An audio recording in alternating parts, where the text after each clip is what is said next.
Hey everybody, Dr. Oliver here for backintelligence.com, and today we're going to talk about one of the most common exercises or motions that people do that I think has a large role in causing or contributing to people's low back pain.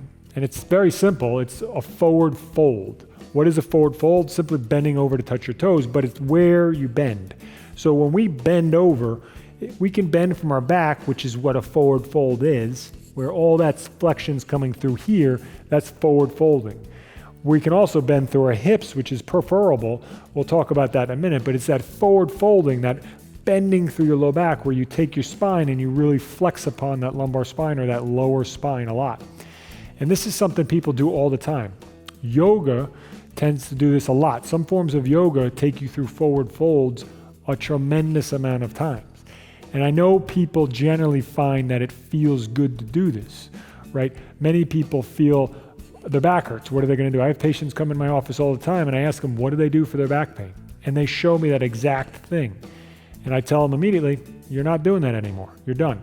So the problem is it feels good in the moment for a lot of people. Why? Because you're stretching and you're activating stretch receptors, which gives us a good feeling.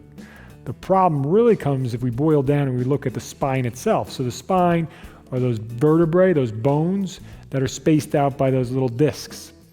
So those discs, again, like a jelly donut, you squish down upon a disc, you can bulge a disc or over time herniate a disc. And we know that the number one way to increase pressure in a disc, motion-wise, is flexion. So again, flexing upon that disc causes more pressure on it. So the problem becomes is most of us spend too much of our time in flexion anyway. When we're sitting, right? Most people sit and they round out their back, so they're automatically in flexion for a large chunk of their day. So why go through an exercise where we're going to increase that? We're going to increase the pressure and put more pressure into it. For me, low back exercises and exercises in general all come down to risk versus reward. Yes, you're going to stretch your low back muscles. Yes, it feels good, but at the same time, you're risking more injury or damage to those discs, so why do it? Let's come up with an alternative. So if you have been stretching your back by bending down to touch your toes, I'm going to tell you to stop doing it.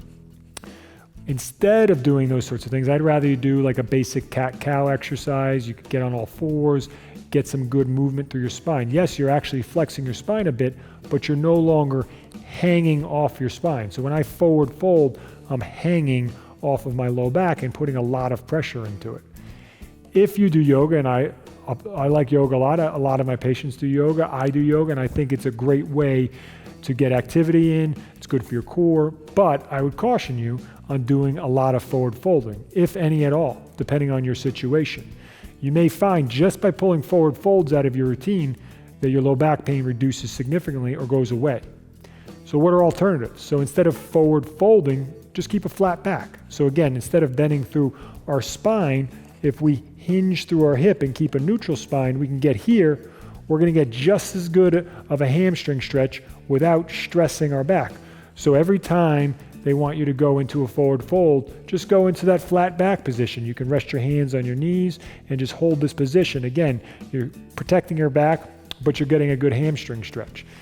And if you don't want to completely eliminate the forward folds, at a minimum, reduce it a lot. So take it out of the routine as often as you can. But it's the forward folding that I see often contributes to this low back pain and the stress.